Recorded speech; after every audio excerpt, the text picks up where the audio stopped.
Der Abisko-Nationalpark zählt zu Schwedens berühmtesten Parks und ist einer der 9 ersten Nationalparks, die 1909 auf dem europäischen Kontinent gegründet wurden.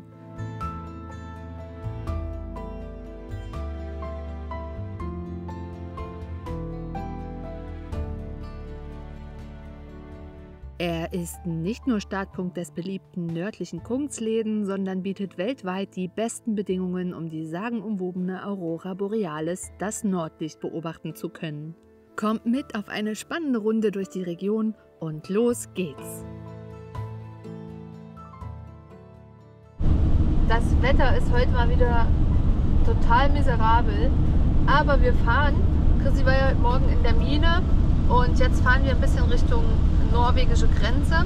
Wir wollen ja in den Abisko-Nationalpark und ja, der Tag ist sowieso schon so gut wie rum, deswegen macht es nicht so viel. Morgen soll es hoffentlich ein bisschen besser werden und ja, dann schauen wir mal, was wir im Nationalpark so anstellen.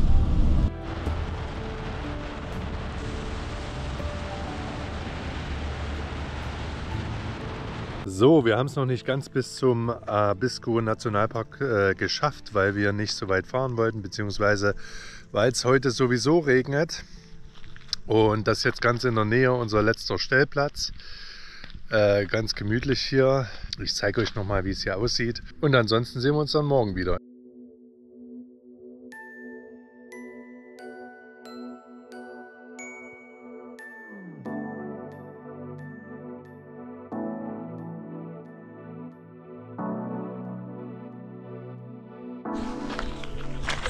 Es ist schon wieder Wahnsinn, wie schön das hier ist. Nordschweden, wir sind absolute Fans.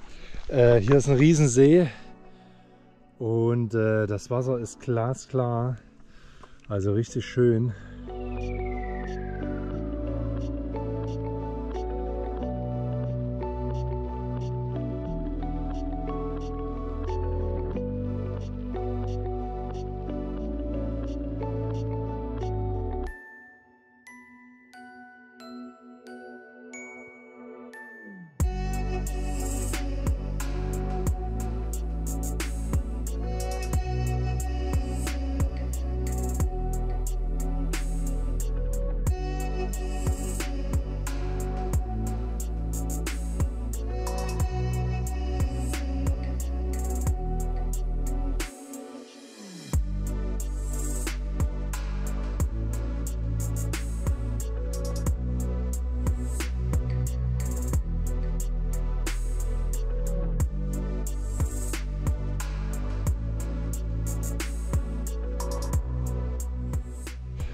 Guten Morgen, heute geht es wandern bei uns im Abisko Nationalpark, aber vorher gibt es ein kleines Morgenbad hier im See.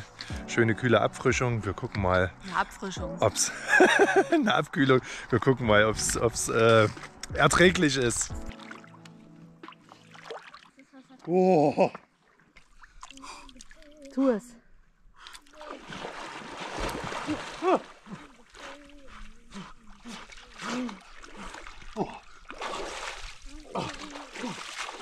Wie machen die das, dass die hier drin schwimmen, ey? Wie machen die das? Oh, ey, oh, ich muss wieder raus. Das ist brutal. Ich mache hier gleich den Sieg. So schnell geht das nicht, keine Sorge. Das ist so glatt, ey. Wo ist Kaka?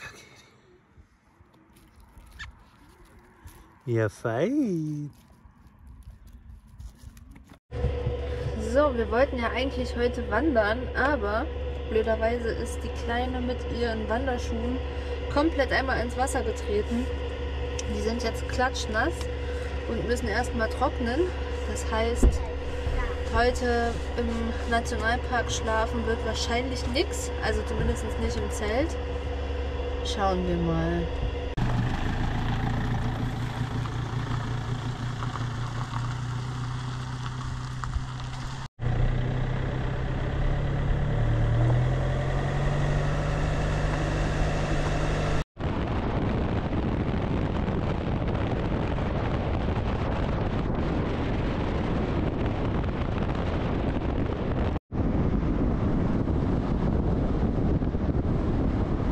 Ich weiß gar nicht so genau, wo wir gerade sind. Abisko. Heißt der Ort so? Heißt das Dorf Abisko? Ja, das heißt Abisko. Dann sind wir jetzt im Ort Abisko und haben hier gefragt im riesigen Einkaufsladen, ob wir Wasser auffüllen dürfen, was kein Problem war. Und jetzt ja, müssen wir warten, bis Minis Schuhe wieder trocken sind und dann können wir vielleicht heute noch los. Ansonsten dann morgen oder heute Abend später eine kleinere Runde. Mal sehen, was wir machen, wie wir es machen. Aber auf jeden Fall fahren wir erstmal noch ein Stück weiter, suchen uns einen Platz und dann geht's los. Tut mir leid. Und natürlich kein Supermarktbesuch ohne diese Dinger hier. Wir sind süchtig, alle drei danach. Wer die auch mal probieren will, muss übrigens nicht bis ganz nach Schweden fahren. Die gibt es auch in den allermeisten gelb-blauen schwedischen Einrichtungshäusern, die in Deutschland sehr verbreitet sind. Wir sind angekommen an der Touristeninformation hier in Abisko. Hinter mir steht unser Bus. Mini und ich gehen jetzt erstmal ins Naturum, solange noch die Schuhe trocknen und dann schauen wir mal weiter. Hier kriegt man mal einen Eindruck vom Frühling im Abisko. Im März -7 Grad, im April -2 und im Mai dann schon richtig warme 3 Grad. Da kriegt man richtig Lust. Wie immer geben sich die Schweden hier in den Nationalparks große Mühe. Alles, was den Nationalpark ausmacht, in dem man sich gerade befindet, in diesen Naturrums, die auch kostenfrei sind und allen zur Verfügung stehen, darzustellen. Und das ist immer richtig toll gemacht. Das unterscheidet sich jetzt fast nicht vom Stora Sjöfallet, weil der ja auch so weit im Norden liegt. Aber doch ist jedes Naturrum einzigartig. Wir haben jetzt die Karten studiert und uns alles angeguckt, welche Routen gut sind. Und jetzt geht die Wanderung hier vom Parkplatz los. Was man bis jetzt sieht, ist auf jeden Fall vielversprechend vom Abisko Nationalpark. Mit dem Wetter scheinen wir Glück zu haben. Zur Abwechslung mal. Genau, mal kein Regen. Wir wären aber trotzdem gegangen. Genau. Aber jetzt gucken wir mal. Das ist hier am Abisko Nationalpark der Start vom weltberühmten Kungsleden. Der führt von hier aus 430 Kilometer mitten durch die schwedischen Berge in Richtung Süden. Und ja, wer den mal laufen möchte, hier geht's los. Der ist sowohl im Sommer als auch im Winter begehbar. Ja, man braucht ein bisschen Ausdauer. Wir haben es mal ausgerechnet, wenn man so 10 bis 20 Kilometer am Tag schaffen würde, dann bräuchte man so einen Monat ungefähr, plus minus ein paar Wochen. Lasst uns gerne mal in den Kommentaren wissen, ob wir den mal wandern sollen. Wir hätten schon ein kleines Lüstchen, oder Christian? Auf jeden Fall. Ja, schreibt mal, ob ihr hier am Kungsleden schon mal wart oder ob ihr schon mal eine weite Strecke gewandert seid, auch mit Übernachtung und so weiter. Lasst uns das gerne mal wissen. Ansonsten, für uns geht es jetzt los und ja, mal schauen, was der Tag noch bringt.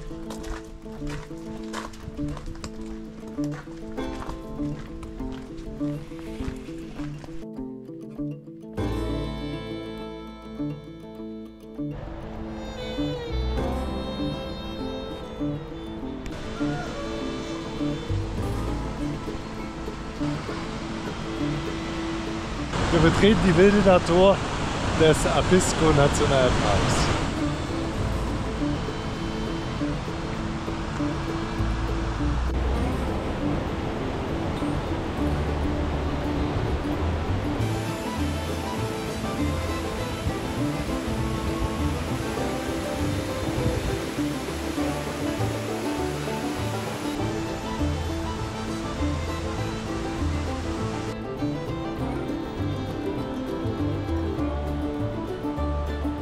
Habt ihr mal gesehen, wie klar das Wasser ist? Ja, wir haben schon geguckt. Wahnsinn, das ist der Wahnsinn. Also ich habe gerade so überlegt, ob wir nicht einfach nicht nach Norwegen fahren, sondern den Kungsleden jetzt einfach jetzt Jetzt laufen. Weil wir haben noch einen Monat Zeit. Wir müssten sozusagen bis zum... Boah, krass wäre es, aber ne? wie kriegen wir das Auto dann nach Süden, die 400 Kilometer? Ja. Na los, wir laufen erstmal weiter. Man könnte höchstens jemanden bitten, das Auto mitzunehmen und dann da abzustellen irgendwo. Ja, spontane Schnapsideen kann ich vielleicht nächstes Jahr.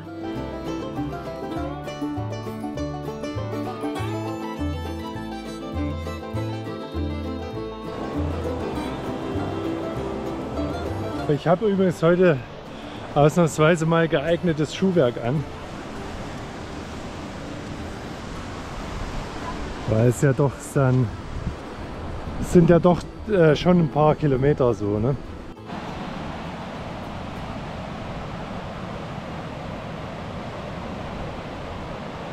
Susanne, du hast deine Jacke ausgezogen. Was ist hier los? Oh, ich schwitze wie ein Ochse. Ich Wir sind, auch. wir sind das überhaupt nicht gewohnt bei so schönem Wetter. Ich glaube, heute hat es so 15 Grad zu wandern. Und ja, jetzt musste ich das alles ausziehen, damit es überhaupt auszuhalten ist. Zum Glück wird es nachher wieder kalt und nass. Das ist dann wieder unser Element. gewohntes Wanderwetter. Ja.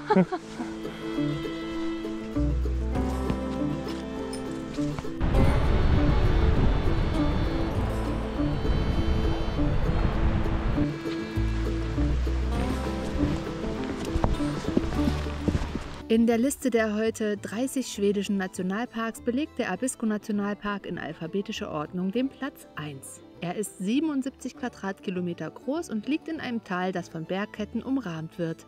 Durch das Zentrum dieses Tals schlängelt sich der Abisko-Jokke, der mal als breiter, kiesgrundiger Fluss, mal als reißender Strom imponiert.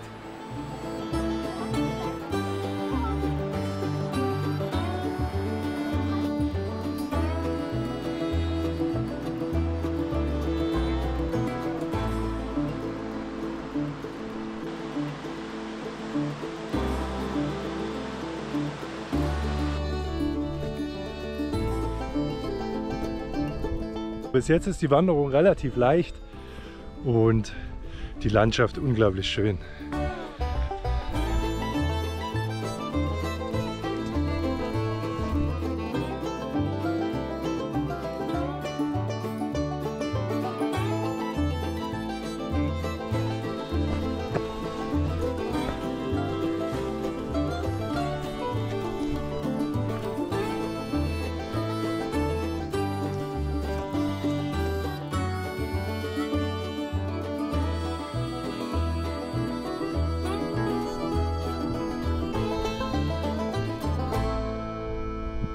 So, es ist jetzt inzwischen schon, ich glaube 16, 17 Uhr geworden. Wir sind ungefähr am Kehrpunkt, also so zur Halbzeit.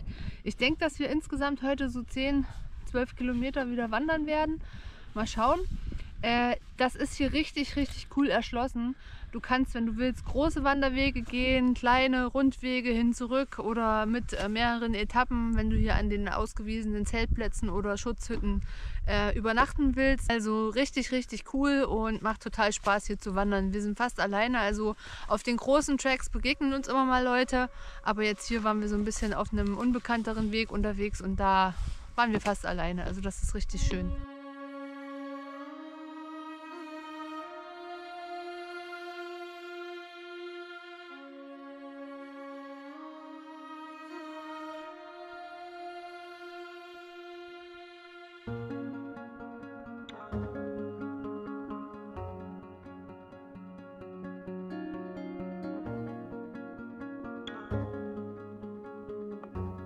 Von verschiedenen Aussichtspunkten rund um den Abisko-Nationalpark eröffnet sich die Sicht auf eines der meistfotografierten Naturmotive Schwedens und das Wahrzeichen Abiskos, der Pforte nach Lappland oder Lapporten, wie man sie auf Schwedisch nennt.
Wir sind inzwischen wieder zurück am Fluss und eben gerade als wir so ein bisschen im Hinterland unterwegs waren, da schlug auf einmal die Hedwig an.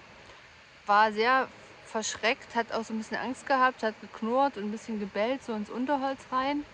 Wir haben leider nicht gesehen, wen oder was sie da angebellt hat. Aber wir sind ja hier auch in einer Region unterwegs, wo es größere Raubtiere gibt. Bären, Braunbären, Wölfe, ja natürlich auch Elche, Rentiere. Wobei wir Rentiere hier bis jetzt gar nicht gesehen haben. Ich bin mir nicht sicher, ob die hier sind. Aber zumindest Luchse, Füchse. Also wir wissen nicht genau, was sie angeknurrt hat, aber es war irgendwas, wovor sie selbst Angst hatte.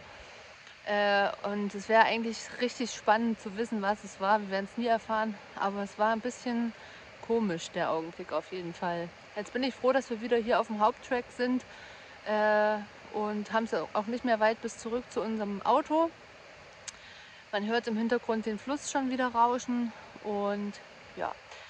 Es war eine wunderbare Wanderung. Der Abisko-Nationalpark ist richtig schön ausgebaut. Man kann für jedes Fitnesslevel irgendeine Wanderung finden.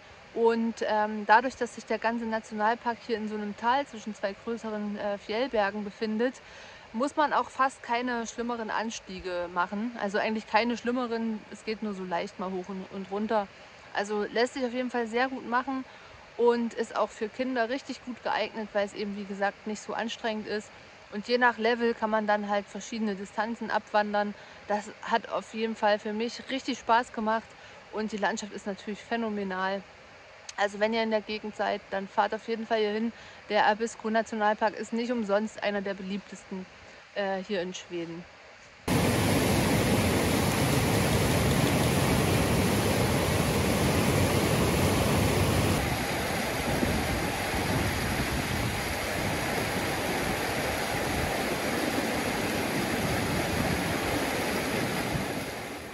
So, 13 Kilometer Abisko liegen hinter uns, ungefähr, wir wissen es jetzt nicht ganz genau, aber so ungefähr müssten es etwa 13 Kilometer sein. Jetzt haben wir hier unseren Stellplatz, nicht besonders romantisch, ziemlich nah an der Straße, aber auf jeden Fall erlaubt hier zu übernachten und wir sind auch so müde, dass wir, wenn hier mal ein Auto vorbeifährt, das wahrscheinlich gar nicht merken.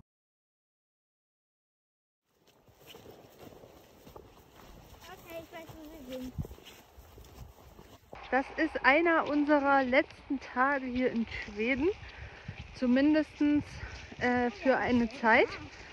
Denn wir haben in Kiruna vor jetzt 3 Tagen den Hund impfen lassen, beziehungsweise nicht impfen, sondern so eine Tablette bekommen gegen Fuchsbandwurm. Das braucht man, um in Norwegen mit Hund einreisen zu dürfen.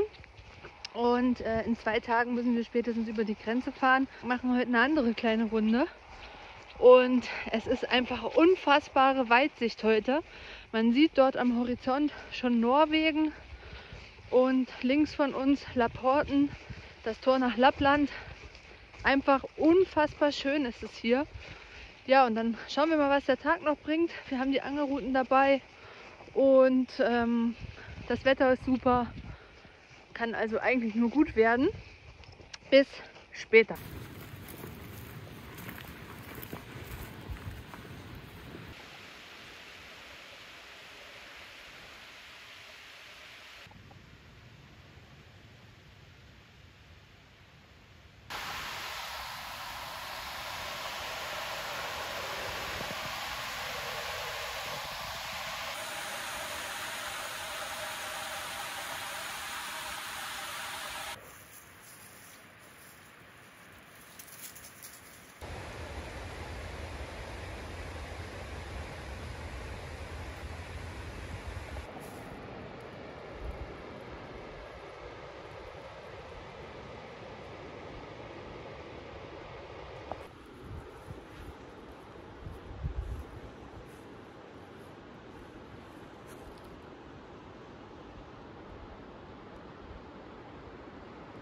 So, was haben wir gerade gefunden, Susanne? Ein Riesenhaufen Scheiße.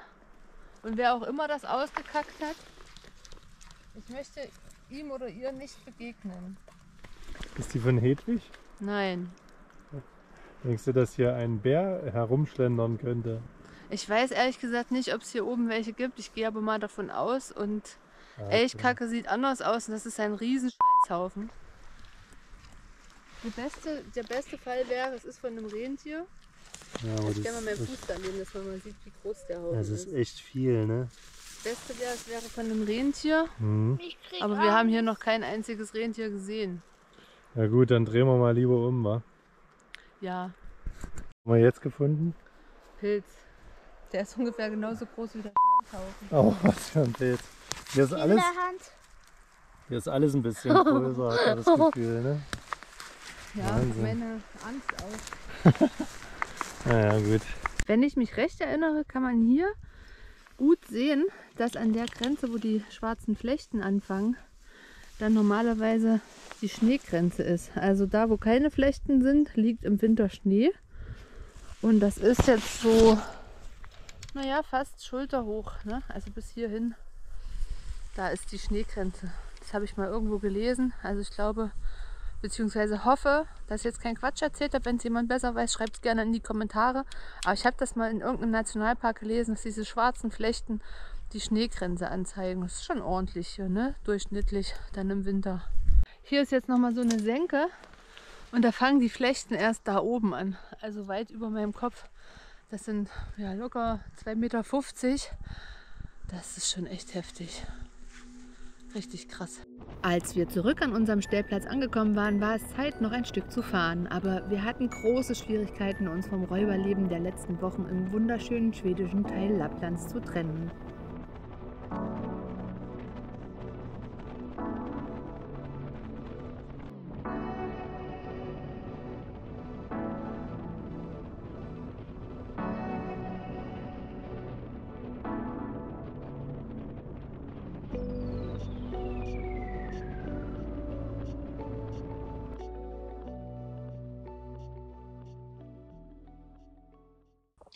Wir haben unseren Schlafplatz verlassen. Es war ja nur ein Parkplatz hier so am Rande der Strecke, standen mit einigen anderen da. Es war aber eine halbwegs ruhige Nacht, nicht so viele Autos vorbeigefahren und ich habe mir auch Oropax reingemacht, so dann höre ich das auch nicht.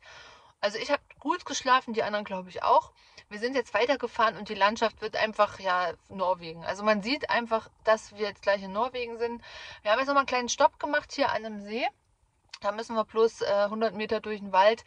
Wir wollen ja unser Eisbadentraining nicht vernachlässigen und deswegen hüpfen wir einmal schnell rein, bevor wir dann weiter Richtung Grenze fahren, noch mal ein paar Einkäufe machen auf der günstigen Seite hier in Schweden, denn in Norwegen ist es unserer Erfahrung nach so unfassbar teuer,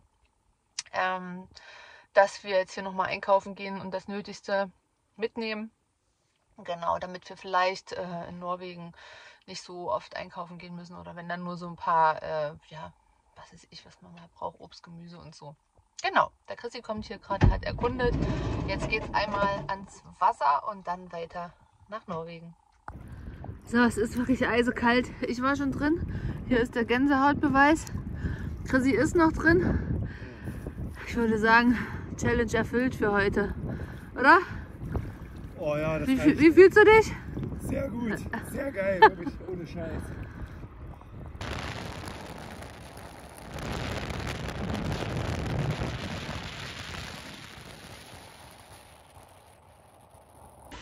Der Plan geht wahrscheinlich nicht auf.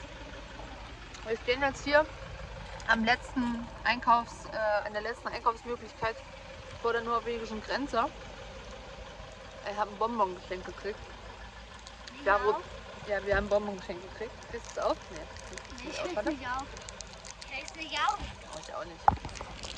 Ich wollte gerade einkaufen gehen, da hat mich ein Mitarbeiter angesprochen, dass man zurzeit hier nur mit Bargeld bezahlen kann und das Kartenlesegerät nicht funktioniert. In ganz Schweden könne man bei ICA im Augenblick nicht mit Karte bezahlen. Das ist halt wieder auch sowas, ne? Wenn alles zentral organisiert wird, das hat halt Vorteile, aber eben auch in so einem Fall Nachteile. Also in ganz Schweden bei ICA, ich weiß nicht, ob bei allen ICAs oder nur bei ICA Nera, was wir jetzt hier haben, aber zumindest funktioniert in ganz Schweden gerade kein Kartenlesegerät. Und das bedeutet, dass wir uns jetzt doch nicht noch mit Vorräten eindecken können, weil Hedis Tablette gegen die Fuchsbandwürmer, das läuft, ich muss gleich nochmal am Pass gucken, ich glaube 14:30 Uhr ab. Es ist jetzt 11:42 Uhr. Der Typ hat gesagt, es könne 5 Minuten dauern, aber auch 5 Stunden. Es besteht schon seit morgens um 9. Letztes Mal war es nach 1,5 Stunden wieder geregelt. Ja, mal gucken. Drückt die Daumen. Ja, da steht schwarz auf weiß, also 14:30 Uhr läuft es ab. Ja. Das ist die Grenze hier, nichts los. Keine Kontrolle. Und wir sind offiziell in Norwegen.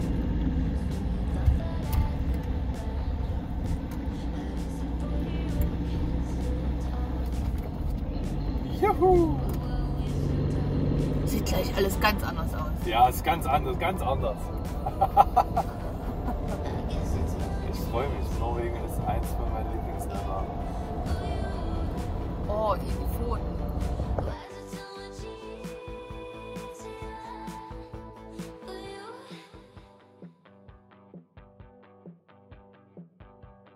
Wenn ihr wissen wollt, was Norwegen in diesem Jahr für uns bereitgehalten hat, dann schaltet gern beim nächsten Mal wieder ein. Schön, dass ihr wieder dabei wart. Wir sehen uns im nächsten Video. Bis dahin. Tschüss.